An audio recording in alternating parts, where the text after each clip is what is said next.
तो चलिए शुरू करते हैं आज की कहानी। मैंने मेडिकल कॉलेज से पढ़ाई की थी और मैंने औरतों की डिलीवरी का काम संभालती थी।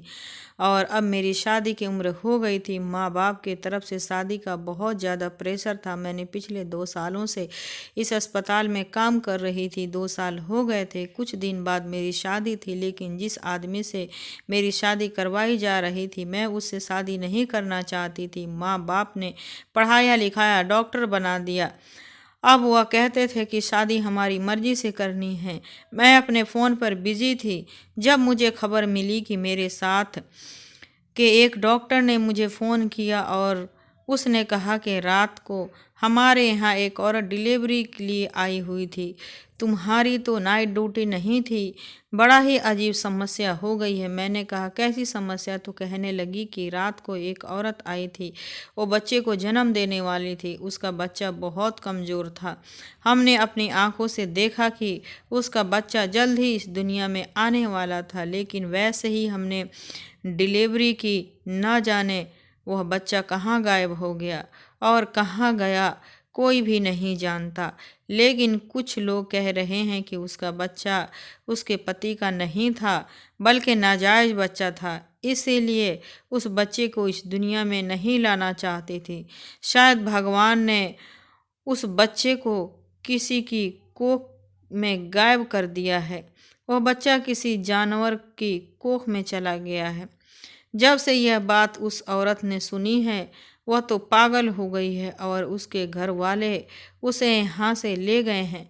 मैंने कहा, यह कैसे हो सकता है? उसने कहा कि हाँ, हम भी यकीन नहीं करते थे, लेकिन जब बच्चा गायब हो गया, वह न किसी सीसीटीवी कैमरे में है और ना ही उसकी कोई फुटेज है किसी कैमरे में कैद हुआ है, ना ही वो किसी को बाहर ले जाते हुए देखा गया है। पता नहीं कहाँ चला गया है। मैं तो खुद हैरान हूँ। उस लड़की के साथ उसकी माँ थी। वह कह रही थी कि मेरी बेटी पर काला जादू हुआ है। मैं हैरान हुई और मैंने कहा कि मैं रास्ते में हूँ, आकर बात करती हूँ। जबकि मैं सोच रही थी कि यह कैसी समस्या है। एक औरत के पेट में बच्चा कैसे गायब हो गया? जिस डॉक्टर ने यह बात बताई थी, वह डॉक्टर होकर भी ऐसी बातों पर यकीन रखती है। यही सोचती हुई मैं अपनी गाड़ी में बैठकर अस्पताल में दाखिल हो रही थी, जब सामने एक अजीब सा मंजर देखा।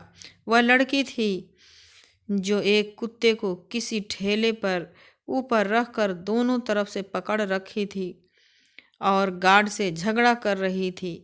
इस कुत्ते को अस्पताल में लेकर जाना है। गार्ड गुस्से से कह रहा था, यहाँ इंसानों का इलाज होता है, यह इंसानों का है, जानवरों का नहीं है।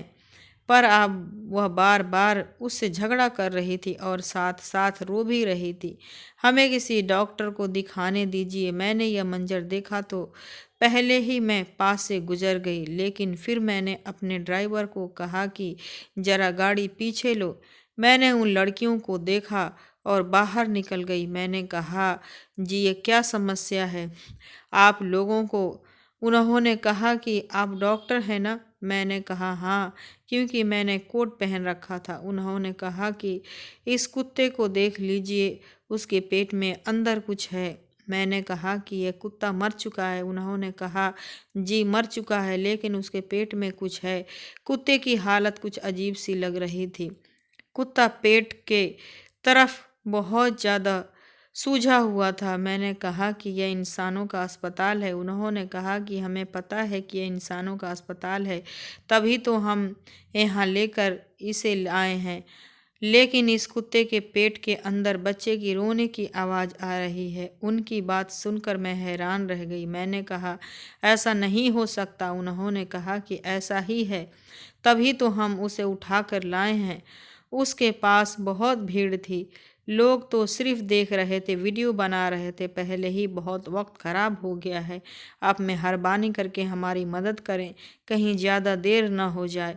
मैंने कहा, यह कुत्ता मर चुका है और तुम लोग को कोई वहम हुआ है। ऐसा कुछ नहीं है, ऐसा मुमकिन भी नहीं है। उन्होंने कहा कि पहले तो हम भी यही समझते थे, लेकिन हमने अपने कानों से आवाज़ सुनी है। आप हमारी मदद करिए। मैंने कहा, अगर मैं तुम्हारी भी मदद करूं तो मुझे नहीं लगता कि कोई फ़ायदा होगा। यह बात अगर बाहर निकल गई तो अस्पताल की बदनामी होगी और हमारे समाज में एक ऐसी कहानी उभर कर लोगों के सामने आ जाएगी और लोग सुनकर न जाने क्या क्या बातें निकालेंगे, क्योंकि इंसान कहानियों को सुनकर अपने दिमाग के उपज से न जाने और क्या क्या नतीजे निकाल लेंगे।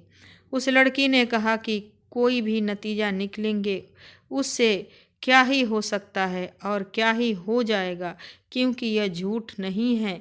यह हमारे समाज का ही एक भयानक रूप है जो अब हमारे सामने आ चुका है। उन्होंने मुझे भगवान के खूब वास्ते दिए और कहा कि हमारी मदद करिए। मैंने एक नज़र उस कुत्ते की तरफ देखा और एक नज़र उस लड़की की तरफ देखा। मैंने कहा कि ठीक है, चलो मेरे साथ।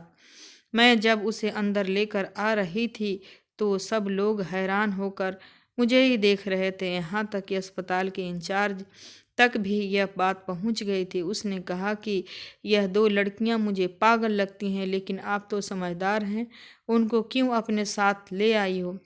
यह सब क्या है? मैंने कहा, डॉक्टर, मुझे उन्होंने जो बात कही है मैं उसके बाद उनको अंदर लेकर आई हूँ। अगर ऐसी वैसी कोई बात हुई तो उनको सज़ा दी जाएगी। उन्होंने हम सब का टाइम ख़राब किया है, लेकिन अगर सच में ऐसी बात है तो फिर हमारा फ़र्ज़ बनता है कि हम एक दफ़ा इस समस्या के अपनी आँखों और हाथों को सुलझा कर, जब हमें डॉक्टर को यह बात बताई तो जो यहाँ के इंचार्ज थी वह भी हैरान हुई। उन्होंने कहा कि यह दोनों लड़कियां ही मुझे बेवकूफ़ लग रही हैं, रास्ते से किसी मरे हुए कुत्ते को उठा लाई हैं। लेकिन मेरा सवाल यहाँ पर था कि उनको यह सब करने की ज़रूरत क्या थी? अभी हम लोग यही बहस कर रहे थे कि इंचार्ज डॉक्टर कह रही थी कि ऐसा वैसा कुछ नहीं होगा, इंसानों का अस्पताल है, यहाँ हम इस कुत्ते को नहीं रख सकते, सारी जगह गंदी हो जाएगी। अचानक से हमारे कानों में कुछ सुना है। यह अस्पताल था, यहाँ पर रोजाना न जाने कितने बच्चे पैदा होते थे। किसी बच्चे की रोने की आवाज़ आना कोई इतनी हैरान वाली बात नहीं थी। पास के किसी कमरे में कोई बच्चा होगा जो रो रहा होगा, लेकिन जब दोबारा आवाज़ आई तो कदमों तले से ज़मीन निकल गई। जल्दी से ही उस कुत्ते को इंसानों के ऑपरेशन करने की जगह रख दिया गया और जल्दी जल्दी सब लोगों को इकट्ठा कर लिया गया। जो इंचार्ज डॉक्टर थी वह इस तरह के किसी भी केस में शामिल नहीं होती थी। यहाँ तो कोई भी ज़्यादा गंभीर कैसे भी होता हो तभी वह मदद किया करती थी, लेकिन वह भी सामने आकर खड़ी हो गई और मेरे साथ मिलकर यह देखने लगी कि बच्चे की आवाज़ कहाँ से आई है, क्योंकि हम बच्चों की आवाज़ बहुत ही पास से आ रही थी। ऐसी आवाज़ आई थी जैसे बच्चा या तो किसी गहरी चीज़ के अंदर फंस गया है या 4-5 कपड़ों के अंदर लपेटा है, ऐसी आवाज़ आ रही थी। उन लड़कियों को बाहर भेज दिया गया। उनकी हालत भी अजीब सी लग रही थी, उनके हाथ पांव कांप रहे थे, वह बुरी तरह से रो रही थी। थोड़ी देर बाद जब हम लोगों ने अपनी ज़िंदगी का सबसे अनोखा केस और सबसे अजीब मौत देखा था, लेकिन इससे पहले कि हम कुछ भी बोलते या कोई नतीजे पर पहुंचते, मैंने उन लड़कियों को अपने ऑफिस में बुलाया। उनमें से एक लड़की का नाम मोहिनी था और दूसरे का नाम आंचल था।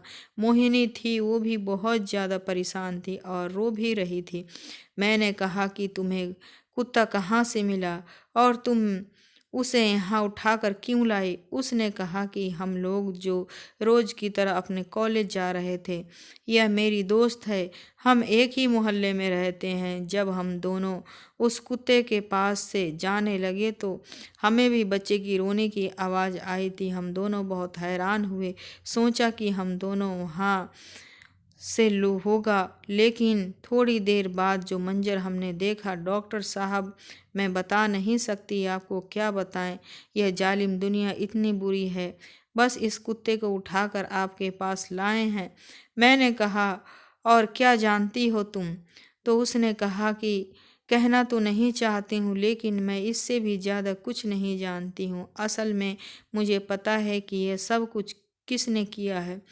मैं यह बात सुनकर हैरान रह गई। मैंने कहा कि यह सब किसने किया है? तो कहने लगी, मेरी एक भाभी है जो हमसे अलग रहती है। हम लोग एक ही घर में रहते थे, लेकिन लड़ाई झगड़े की वजह से बीच में दीवार डाल दी गई। उन्होंने हमारे भाई को अपने बातों में लगाया और हमसे हर रिश्ता तोड़कर घर अलग कर लिया।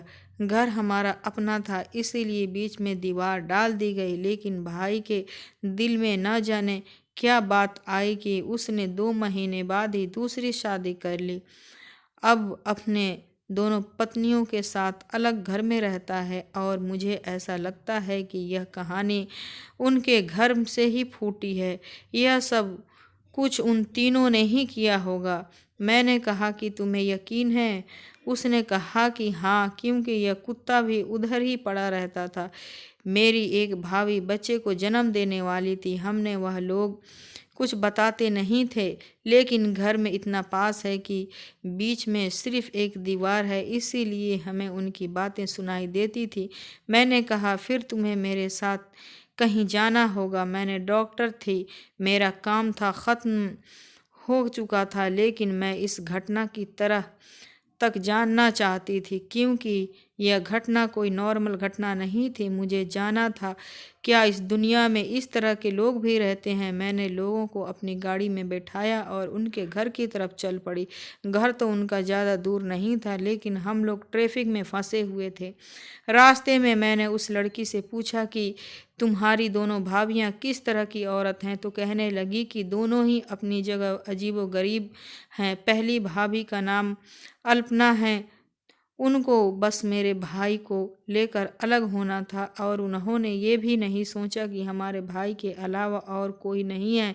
मैं सुबह कॉलेज जाती हूँ, शाम को ट्यूशन पढ़ाती हूँ, मेरी माँ घर पर कपड़े सीती है और इस तरह हमारा गुजारा होता है। मैंने कहा कि क्या तुम्हारा भाई तुम लोगों के लिए कुछ भी नहीं करता?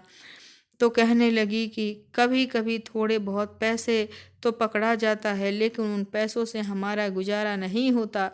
वह भी अपनी बीवी से छुपा करके ही देता है। भाभी ने तो हमारे सामने कोई भी बात नहीं की और ना ही ऊंची आवाज़ में कभी कुछ कहा है। बोली बस भाई के कान भरती रही हैं, अपने आप के दुखियारी बनाती रही और कहती रही कि मुझे अलग होना है, मुझे अलग घर चाहिए, यह मेरा हक है। मैं आखिरकार भाई के उनकी बात मान ली, लेकिन फिर भाई ने दूसरी शादी भी कर ली। इस बात का पहले भाभी को बहुत ज़्यादा अफसोस हुआ था। हमें रातों को उनकी रोने और चीखने की आवाज़ आती थी। मैंने कहा, तुम्हारा भाई दूसरी भाभी कैसी है? तो कहने लगी, वो बहुत ही बुरी औरत है, उसने भाभी का जीना हराम किया हुआ है। वो पूरा दिन एक दूसरे से लड़ाई झगड़ा करती रहती हैं और अल्पना भाभी से जानवरों की तरह लड़ती हैं। उनके लड़ने की आवाज़ पूरा मोहल्ला सुनता है। वह भाभी को अपने इशारों पर नचाती रहती हैं, लेकिन हम तो इस बात पर हैरान हैं कि मेरे भाई ने उससे शादी क्यों की। हमने कहा कि तुम्हारा भाई भी बड़ा दिल फेंक आदमी होगा, तो उसने कहा कि डॉक्टर साहब, मुझे नहीं पता, मेरे लिए तो मेरा भाई है, मुझे क्या पता कि उसके दिमाग में क्या चल रहा है। लेकिन आप यूँ समझ लीजिए कि उसकी दूसरी शादी करना ऐसे ही है जैसे सूरज पश्चिम से नहीं पूरब से निकला है, क्योंकि उसने अपनी पहली शादी लव मैरिज की थी, पर पता नहीं उसने दूसरी शादी क्यों की। मैंने कहा, यह बच्चा कौन सी भाभी का होने वाला था? तो उसने कहा कि मेरी पहली वाली भाभी अल्पना के यहाँ बच्चा पैदा होने वाला था, लेकिन मम्मी कहती है कि उसके दिन तो बहुत ऊपर चढ़ गए हैं, अभी तक बच्चे की आवाज़ नहीं आई। मेरी मम्मी को बच्चे के गोद में उठाने का बहुत शौक है। वह कहती हैं कि मेरे इकलौते बेटे की औलाद है, मैं उसे पालना चाहती हूँ, गोद में उठाना चाहती हूँ, पर भाभी ने पहले ही कह दिया कि इस बच्चे से आप लोगों का कोई रिश्ता नहीं है। मम्मी दिन रात रोती हैं, परेशान रहती हैं, कभी कभी बहुत गुस्सा हो जाती हैं और उन लोगों का श्राप देना भी शुरू कर देती हैं। मैं उनको मना करती हूँ कि ऐसा ना किया करो। हम लोग घर पहुँच गए और जब हम पहुँच गए तो मोहिनी की दूसरी भाभी बरखा ने दरवाज़ा खोला था। मैंने जब उस औरत को देखा तो उसे देखते ही पहचान गई। वह कोई औरत नहीं, जिस तरह से उसने टाइट फिटिंग का कपड़ा पहन रखा था, दिन में भी इतना ज़्यादा मेकअप कर रखा था। ऐसे औरतों मर्दों को अपने इशारों पर नचाने के फन बहुत अच्छी तरह जानती हैं। तभी तो उसके भाई ने दूसरी शादी की थी। उसने जब मोहिनी को देखा तो कहा, मोहिनी तू यहाँ पर क्या कर रही है और यह मैडम कौन है? मैंने कहा कि क्या हम अंदर आकर आपसे कुछ बात कर सकते हैं? उसने कहा कि हाँ आ जाओ। जब दरवाजे पर खड़े होकर बातें नहीं कर सकती, लेकिन तुम कौन हो? मोहिनी ने कहा कि यह डॉक्टर साहब हैं और पूछने के लिए आए हैं कि अल्पना भाभी की तबीयत कैसी है। इस बात पर हंसने लगी। उसने कहा कि अल्पना तो यहाँ पर है ही नहीं, वो तो उसकी तबीयत पूछने के लिए यहाँ पर क्यों चली आई हो? मैंने कहा कहाँ है अल्पना भाभी? तो कहने लगी कि अपने घर चली गई। मैंने कहा पर वह तो एक बच्चे को जन्म देने वाली थी, वह हो गया क्या? तो उसने कहा कि हमें नहीं पता हुई है या नहीं हुई है, वक्त भी पूरा हो गया था, लेकिन पता चला कि उसकी औलाद इस दुनिया में आई तो थी लेकिन जिंदा नहीं बची है, इसीलिए औरत पागल हो गई है। तभी तो मेरे भाई ने उसके मायके में भेज दिया है, अब वह वापस नहीं आएगी। इस तरह पागल हो गई है कि अपनी औलाद के पीछे वह आत्महत्या करने की कोशिश कर रही थी। अगर वह मर जाती तो उसका इल्ज़ाम तो हम सब पर आ जाता। बस इसीलिए चली गई यहाँ से। अच्छा हुआ दफ़ा हो गई। मैं मोहिनी से कहने लगी कि अगर ऐसा है तो फिर वह बच्चा कहाँ है जो इस दुनिया में नहीं रहा? क्या उसे दफनाया गया है? तो उसकी जल्लाद भाभी ने बड़ी अजीब बात कही। उसने कहा कि दफनाने वाला नहीं था, वह बच्चे पहले से ही इस दुनिया से चला गया था। उसकी इस तरह की बात सुनकर मुझे भी गुस्सा आ गया। मैंने कहा, मोहिनी चलो तुम्हारी दूसरी भाभी के घर चलते हैं, लेकिन उससे पहले एक और बड़ा ज़रूरी काम करना है। मैं उठकर जाकर बाहर रखी एक चारपाई पर बैठ गई। मोहिनी भी मुझे देखकर हैरान होने लगी। अब मुझे गुस्सा आ चुका था और मेरे पास यह सब करने का हक भी था। मैं डॉक्टर हूँ, मेरे पास रिपोर्ट थी, मेरे पास गवाह थे, मुझे पता था कि उस औरत के साथ क्या करना है। उसने कहा कि यह तुम किसके अपने साथ ले आई हो? न जाने जान पहचान मैं तेरा मेहमान बनकर आ गई हूँ और बड़ी आई हमसे पूछताछ करने वाली। अब मुझे पता था कि मुझे क्या करना चाहिए। उस औरत के हाव भाव तो मुझे बिल्कुल अच्छे नहीं लग रहे थे। उसने अपने पति को फ़ोन करके बुलाया, पर शायद वह किसी काम में बिजी था। फ़ोन के अंदर से धीमी आवाज़ आई थी कि मैं अभी नहीं आ सकता, 1 घंटे बाद आऊँगा। मैंने 112 नंबर पर कॉल मिला दिया और बहुत जल्द पुलिस को बुला लिया। उस औरत को यह बात पता चल गई कि वह अजीब सी हालत में आ गई। अब वह गुस्सा करती तभी बातें करती, कभी कहती कि निकालो मुझे यहाँ से, मैंने यहाँ तुम सब से निकल कर सकती हूँ, पुलिस आएगी और वह तुम्हें यहाँ से निकालेगी। थोड़ी देर बाद ही पुलिस आ गई। मैंने अपने भाई को बुला लिया था, वह एक समझदार आदमी था, उसने भी सब कुछ बताया। वो भी हैरान रह गया। अब वह हमारे साथ साथ था। मैंने पुलिस को कहा कि उस औरत को पकड़ लें, क्योंकि उस औरत ने एक मासूम बच्चे को चुराया है और उसे चुराने के बाद उसके साथ बहुत ही भयानक खेल खेलने की कोशिश की है। उसने बहुत बड़ा गुनाह किया है। पुलिस के साथ लेडी कांस्टेबल भी थी।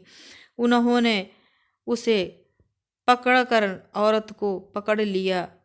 अब वह बहुत विनती करने लगी, मुझे छोड़ दो, मैंने कुछ नहीं किया, मेरे खिलाफ क्या सबूत है तुम लोगों के पास? तो मैंने कहा कि सबूत है हमारे पास, क्योंकि जिस जगह तुमने बैठकर यह काम किया है वहाँ पर एक पोल लगा हुआ था और उस पोल के ऊपर एक सीसीटीवी कैमरा भी था जो सामने होटल वाले ने लगाया था, क्योंकि वहाँ से उनके होटल के रास्ता जाता था।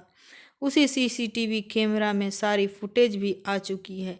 तुमने वह भयानक खेल किस तरह खेला है और कैसे एक मासूम की जान को तुमने दांव पर लगा दिया था। उसने अपना गुनाह कबूल कर लिया। उसका पति भी वहाँ पर आ चुका था। उसने कहा कि हाँ, यह सब कुछ मैंने किया है। मेरी सौतन एक बच्चे को जन्म देने वाली थी। डॉक्टर ने उसे बताया था कि उनके यहाँ बेटा होने वाला है। बच्चा कमज़ोर है लेकिन इस दुनिया में आ जाएगा। यह बच्चा इसीलिए कमज़ोर था क्योंकि मैं उससे दिन रात झगड़ा करती थी और वह पूरा दिन रोती रहती थी क्योंकि मेरे पति ने मेरे बाप से बहुत सारा कर्ज लिया हुआ था और जब वो वापस ना कर सका तो मेरे बाप ने कहा कि फिर यह घर हमारे नाम करना होगा। लेकिन वह हमारे सामने विनती करने लगा। मुझे वह पहले से ही पसंद था, इसलिए मैंने कहा कि अगर मुझसे शादी करके मुझे साथ ले जाता है तो फिर उसका कर्ज माफ़ हो जाएगा। मेरी पहली शादी हुई थी लेकिन मेरे बच्चे नहीं हुए थे, इसीलिए मेरे पति ने मुझे छोड़ दिया था और मेरी उम्र भी काफ़ी ज़्यादा हो गई थी। इसीलिए मैं किसी जवान लड़के से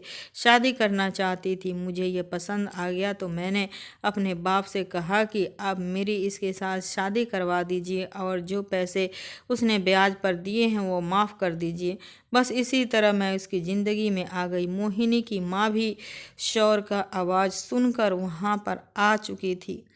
यह सुनकर हैरान रह गई थी कि उसने कहा कि तूने मेरे बेटे की मजबूरी का फ़ायदा उठाया है। तू तो बिल्कुल भी अच्छी नहीं किया है। बरखा कहने लगी, इतना भी मजबूर नहीं था। उसने हमसे पैसे क्यों लिए थे ब्याज पर? अगर आपका बेटा इतना ही समझदार होता तो कभी ब्याज के पैसे ना लेता। मैंने उस लड़के के यह देखा कि वह बेचारा शक्ल से मासूम लग रहा था। पता चल रहा था कि एक मजबूर आदमी है। बरखा ने कहा कि अल्पना मुझसे ज़्यादा झगड़ा करती थी, अपने ऊपर बड़ा घमंड करती थी, कहती थी कि मेरे यहाँ बच्चा होने वाला है और मैं अपने पति को वंश दे रही हूँ। जब मैं एक बेटे को माँ बन जाऊंगी तो फिर मेरा पति मेरे पास वापस आ जाएगा और तुम्हें तो अब कोई बच्चा नहीं हुआ, ना तो पहली शादी से हुई और ना ही दूसरी शादी से, क्योंकि तुम तो बाँझ हो और तुम्हारे अंदर ये बड़ी खामी है। तो मैं पहले अपना पहला बच्चा जन्म दूंगी, फिर भी दूसरी, फिर तीसरी, और मैं देखती हूँ कि वह अपनी बीवी बच्चे को साइड कैसे लेता है। यह एक समझौता में आई है। औरत को हक में बोलती हूँ क्योंकि औलाद बहुत बड़ी चीज़ होती है। एक आदमी औलाद के लिए ही शादी करता है, वह अपने ऊपर बहुत घमंड करती है। मैंने तभी सोच ही लिया था कि मैं उसके औलाद को इस तरह यादगार बना डालूंगी। मैंने उसकी औलाद को चुराया। उसका बच्चा बहुत कमज़ोर था, 1.5 किलो का था।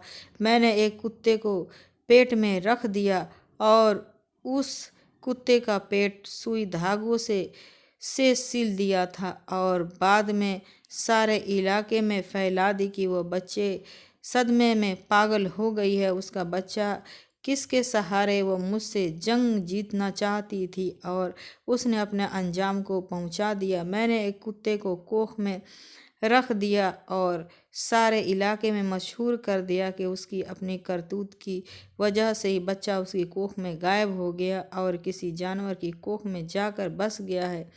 जब मैंने यह बात सुनी तो उसे डॉक्टर की बात याद आ गई। मैं इतनी जल्दी में थी कि उससे कोई बात ही ना कर पाई। अब मुझे अंदाजा हो गया था कि वो झूठ नहीं बोल रही थी। उसने तो जो देखा वही कहेगी। थोड़ी बेवकूफ़ ज़रूर थी।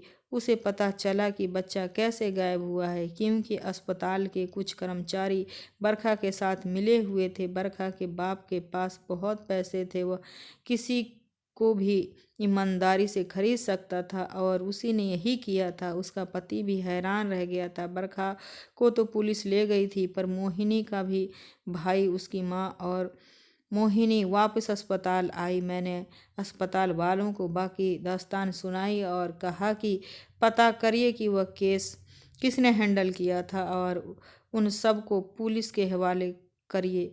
उसके बाद हम लोगों अल्पना के घर पहुँचे। उसकी मम्मी के दरवाज़ा खोला और कहा कि आप लोग रिपोर्टर हो, अभी थोड़ी देर पहले ही रिपोर्टर आए थे। हमने अजीब तरह के सवाल कर रहे थे।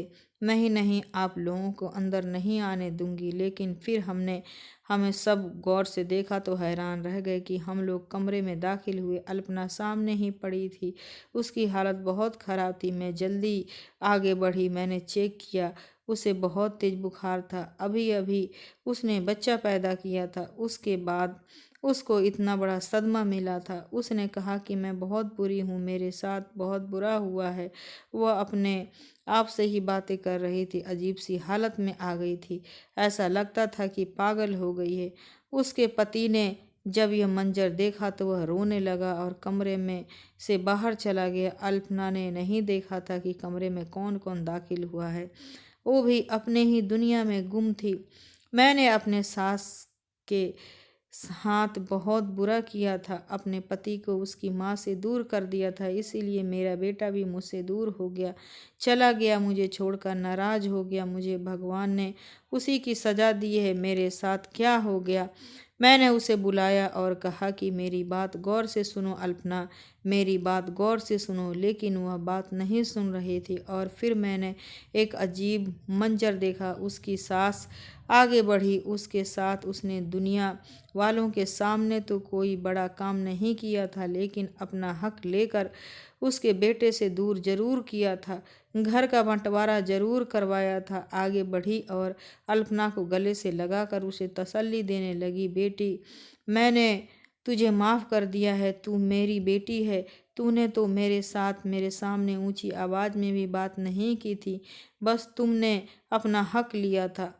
वह तेरा हक था मेरा बेटा। हम गलती पर थे, मेरी गलती नहीं थी। तू अपने आप को संभाल। वह भी अपने सास को गले लगाकर रोने लगी। वो मंजर देखकर उसकी माँ की आंखों में भी आंसू आ गए। ये औरत मेरे बेटे को इतनी मोहब्बत करती थी, फिर मेरे बेटे के साथ रह लेती तो क्या हो जाता। अल्पना भी रो रही थी। उसके पति के अंदर लेकर आई और उसने जाकर अल्पना से माफ़ी मांगी और कहा कि मुझे माफ़ कर दो, मैं उस औरत को डिवोर्स दे दूंगा।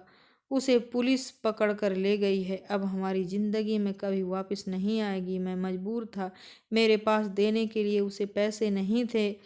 मैं उसके बाप का कर्जदार था, इसीलिए सब कुछ हुआ था। अब अल्पना अपने होश में आने लगी और सारे बातों सुनाने लगी। उसकी सास ने उसे माफ़ कर दिया। उसका पति उसे वापस मिल गया था, लेकिन अभी तो उसका दुख तो अपनी जगह पर था। उसने कहा कि मेरा बेटा वापस नहीं आएगा, न मेरा बेटा तो इस दुनिया से चला गया। तब मैंने उस नर्स के अंदर बुलाया जो गाड़ी में ही बैठी थी। वह अंदर आई तो अल्पना ने उसे देखा और हैरान रह गई। अपनी बीमारी की फिक्र न करके जल्दी उसकी तरफ बढ़ी और बच्चे को उठाकर गले से लगा लिया। और क्योंकि अल्पना का बेटा बिल्कुल सही सलामत था, भगवान के चमत्कार ने उसे बचा लिया था। उस बच्चे को उसकी सौतेली माँ ने पैदा होते ही चुरा लिया था। बिना किसी दवाई के, बिना किसी मेडिसिन के उसे उठा कर ले गई और इतनी बेरहमी से उस बच्चे को एक कुत्ते के पेट में छुपा दिया और फिर पूरे मोहल्ले में उसकी माँ की बदनामी कर दिया। यह सब कुछ होने में 12 से 14 घंटे का टाइम लगा था, लेकिन जब उस कुत्ते को हमारे पास लाया गया तो हमने उस बच्चे को बचा लिया। हम लोग तो हैरान थे कि बच्चा बिल्कुल जिंदा था। उसके साथ छोटी मोटी समस्या थी जिसको हमने ठीक किया था। उसे आईसीयू में रखा था। बच्चा बहुत कमज़ोर था, छोटा सा था, लेकिन उसकी ज़िंदगी में लिखी हुई थी। कहते हैं ना, जिसको राम रखे उसका कोई क्या बिगाड़े। अब सारी समस्याएं ख़त्म हो गई थी। वो बच्चा बिल्कुल सही सलामत था। उसकी माँ ने उसको गले से लगा लिया। मैंने तभी किसी औरत को इतनी शिद्दत से रोते हुए नहीं देखा था जितनी शिद्दत से अल्पना रो रही थी। उसकी सास भी रो रही थी और पति भी। ऐसा लगता था कि उस बच्चे को उसकी माँ के हवाले करके हम सब ने अपनी ज़िंदगी का एक ऐसा बड़ा काम कर दिया था जिसके बाद हमारा दिल हमेशा ही संतुष्ट रहने वाला था। उन्होंने मेरा भी धन्यवाद किया। अस्पताल में जो लोग इस औरत के साथ मिले हुए थे उनको नौकरी से हमेशा के लिए निकाल दिया गया। बरखा को डिवोर्स हो चुकी थी। शायद उसका बाप उसको छुड़ा लेता, लेकिन अब उसको फिर किसी ने भी अपने घर में इज्जत नहीं बनाना था। बच्चा सही सलामत था, अपनी माँ के पास आ गया था। उसकी माँ ने उसका पेट भरा तो बच्चा बिल्कुल आराम से सो गया था और अपनी माँ के गोद में ही सो गया था। उसके बाद वह दीवार जो उन्होंने घर में बनाई थी उसको गिरा दिया गया और वह लोग अपने घर में हंसी खुशी रहने लगे। एक बच्चे ने उन सब की ज़िंदगी बदल दी। मुझे डॉक्टर के फ़र्ज अंजाम देते हुए कहा कि 12 साल हो गए हैं, मेरी भी शादी हो गई है, मैं भी 2 बच्चों की माँ हूँ और उस किस्से को बीते हुए पूरे 12 साल हो गए हैं। उसके बेटे का नाम मोनू है जो अब 12 साल के हो गया है। वो भी मुझसे मिलने आता है और आज भी वह मुझे धन्यवाद करते हैं। मुझे तो लगता है कि जैसे वह कल की ही बात है।